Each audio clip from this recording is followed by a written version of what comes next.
We are looking for your assessment in comparison between Myanmar military and ethnic armed groups in terms of their strengths. So what do you think about Myanmar military or Tamil strengths and their level of professionalism? The Myanmar military is definitely one of the most powerful militaries in ASEAN, in the Southeast Asian region. The army alone is at least 350,000 men. And then, of course, there is also the Air Force and the Navy, which have both gone through a recent process of modernization.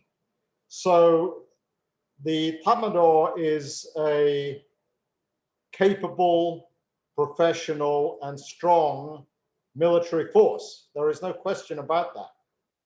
I mean professional in a purely military sense, not professional, obviously, in terms of their relationship with the people they are supposed to be defending. That's a whole nother issue. I'm not getting into the politics of this. You asked me a question about the military capabilities of the Tatmadaw.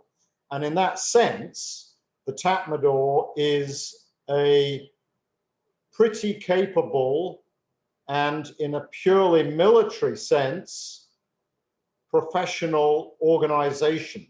This is a professional army, which is capable of conducting military operations in an effective manner.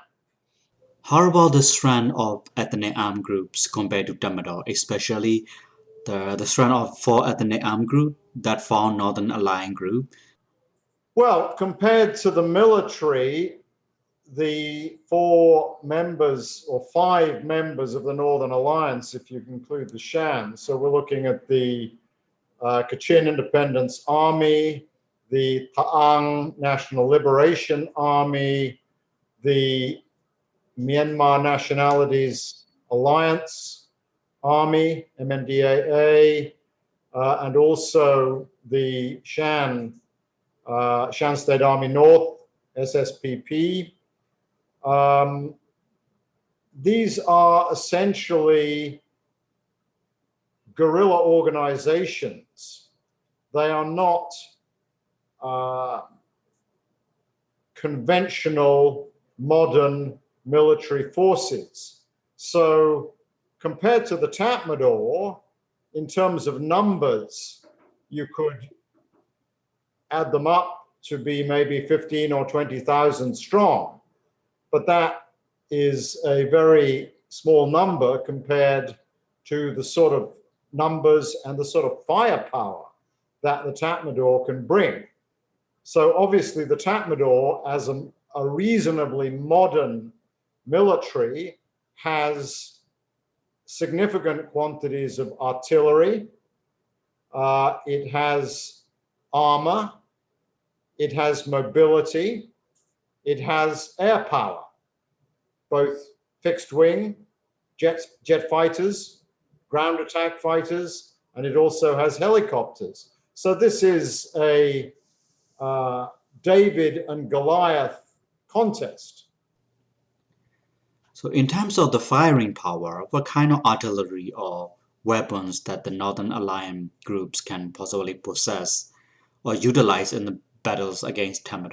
The weapons used by the Northern Alliance, by these different groups, including the Arakan Army, obviously. We didn't mention that.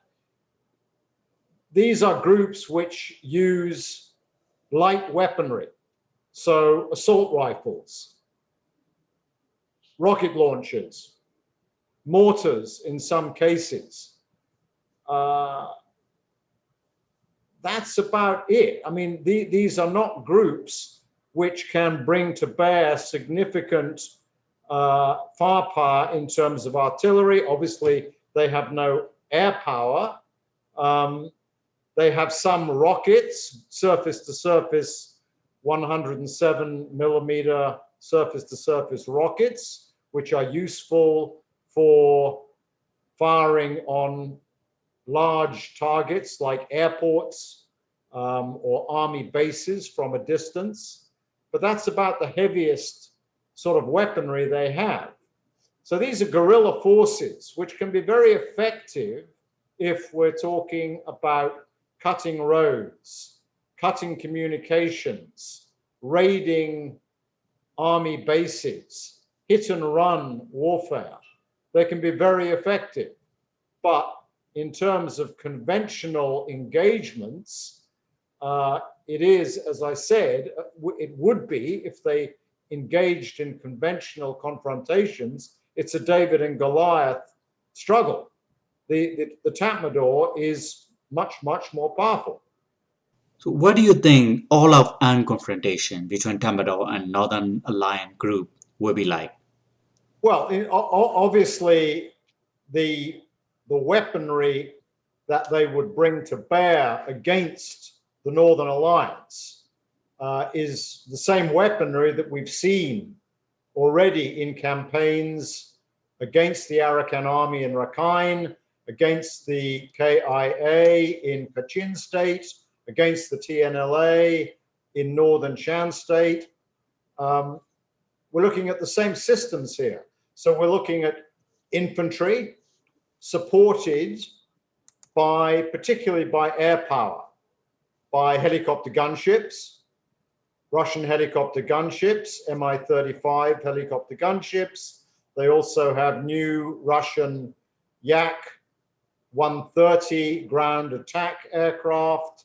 They have older Chinese ground attack jets, which date from the early 1990s. So they're much older. They have modern Chinese JF-17 jets. So the Tatmadaw's main advantage in any real confrontation with the Northern Alliance would be less infantry and much more air power and artillery. Artillery in the form of cannons, 105 millimeter, 122 millimeter, but also multiple barreled rocket launchers, which can be very effective and very deadly against area targets. It can cover a whole area. You put all these things together and we're talking very serious firepower. So it's a classic situation of guerrilla forces combating a conventional army. The guerrillas know the terrain, they can move more easily, they can strike suddenly and disappear. But the conventional army has the advantage of firepower and, as I've said, particularly in the case of the Tatmadaw, air power. So hypothetically, if all ethnic armed groups in Myanmar combine their strengths, manpower and firing power, and form a federal army, what will their military capability be like? Will they be compatible to that of Tatmadaw force? Well, it's very dangerous and misleading to look at this conflict purely in terms of numbers, of manpower.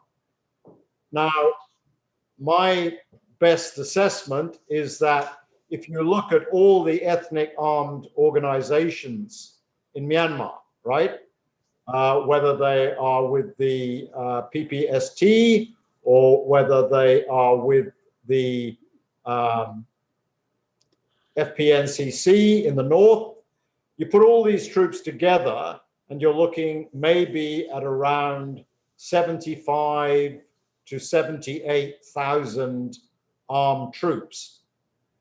Now, on the Tatmadaw side, as I said, the Tatmadaw, the army is in total probably around 350,000, so significantly larger. But this is not a numbers game.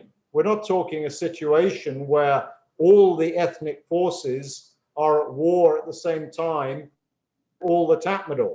So both sides have disadvantages and both sides have advantages, right? The Tatmadaw, in terms of their combat effective units, combat effective divisions, they have limitations. So if they were facing operations in many different parts of Myanmar at the same time, if they had to counter the Arakan army in Rakhine at the same time as the KNLA in Karen state, at the same time as the TNLA in northern Shan state, at the same time as the Kachin, the KIA in Kachin state, the Tatmadaw would be very thinly stretched. It would be a serious problem for them, particularly given what is happening in the cities of Myanmar, in the center of the country. Their resources, their firepower is very significant, but their resources are not unlimited. So it's less a question of raw numbers, 78,000 versus 350,000. That's a pretty meaningless comparison. The nature of the conflict, what would make a difference or not make a difference is how many ethnic forces are engaging the Tatmadaw at the same time. And that the strategy of the Tatmadaw has always been to divide and rule, to have a ceasefire with one group and attack another group. Then to have a ceasefire with that group and go back and attack the first group. That is their preferred strategy. And usually the ethnic armed forces fall into that trap. Now, under the present circumstances where there is a people's rebellion in the center of Myanmar, if the armed ethnic organizations were to combine, even loosely, not necessarily coordinating their operations closely, but in their own areas, conducting operations against the Tatmadaw at the same time, that would be a very, very significant problem for the Tatmadaw, despite their firepower and despite their numbers. It is difficult to see a situation in which, even if the ethnic forces combined, coordinated operations at the same time, it is difficult to see the Tatmadaw being simply defeated. A defeat would require, in my assessment, some internal divisions appearing in the security forces, which is not impossible. But a simple military confrontation is unlikely to see the Tatmadaw defeated in any definitive, clear-cut manner. So now we see the prospect for international intervention for crisis in Myanmar are unlikely to succeed. And now there are widespread call for formation of a federal army. So do you think the formation of a federal army with various ethnic armed groups could be a solution for crisis in Myanmar? To try and form a federal army with some form of unified command would be more of a problem than a solution. It would cause more difficulties than it would solve. If the ethnic armed forces want to be effective, they need to fight separately in their own areas. There is no need at this point in this conflict for the different armed groups, the KIA in the north, the Rakhine in the west, the Karen in the east. There is no need for them to form a unified army. In the future, in 6 months, in 1 year, when the political situation has changed, when Myanmar is perhaps a very different country, then a government, a different government, a new government might want to look at how to form some sort of a federal army. That's then. But right now, my assessment is that any effort to try and set up a unified command structure such that different groups are coordinating or trying to coordinate their operations would cause more problems than it would solve. There would be less benefit than problem.